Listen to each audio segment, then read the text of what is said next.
लासलगाव विंचूर रस्त्यावर ॲक्सिस बँकेचे एटीएम फोडण्याची घटना सोमवारी सकाळी उघडकीस आली। सोमवारी सकाळी 4 वाजता पोलिसांनी काही चोरटे इर्टिगा कारमध्ये एटीएम मशीन टाकून नेत असल्याची माहिती मिळाली। त्यानंतर लासलगाव पोलीस स्टेशनचे पोलीस निरीक्षक राहुल बाग यांच्या मार्गदर्शनाखाली तत्काळ नाकाबंदी करण्यात आली। बोकडदरे रस्त्यावर या वाहनाचा 2 पोलीस कर्मचाऱ्यांनी खासगी वाहनाने पाठलाग केला। चोरांनी एटीएम रस्त्यावर टाकून पोबारा केला। या प्रकरणी लासलगाव पोलीस चोरांचा शोध घेत आहेत।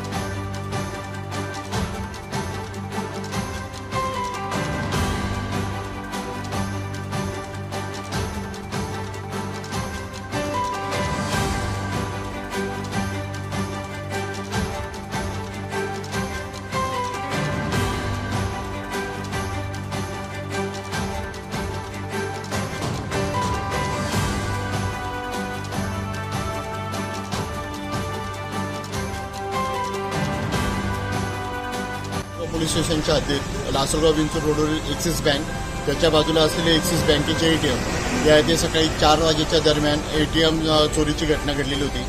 सदर चोरांनी त्यांच्या इर्टिगा गाडीमध्ये एटीएम हे उचलून ठेवले होते। जसं पोलीस स्टेशनला माहिती भेटताच आम्ही घटनास्थळी हजर झालो। घटनास्थळी हजर होताच आजूबाजू 2-3 पथकं लगेच तयार करून आजूबाजूच्या पोलीस स्टेशनकडून नाकाबंदी लावण्यात आलेली होती।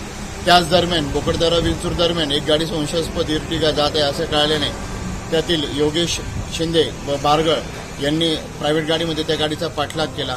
चोरांच्या लगेच लक्षात येताच कोणती तरी गाडी आपला पाठलाग करते, त्यांनी सदर एटीएम हे मागच्या साईडने गाडी जी पोलिसांची गाडी येत होती तिच्यावर फेकून तिथून पोबारा केलेला आहे। तरी सदर चोरी करणारे जे आरोपी आहेत त्यांचा पोलीस शोध घेत आहेत।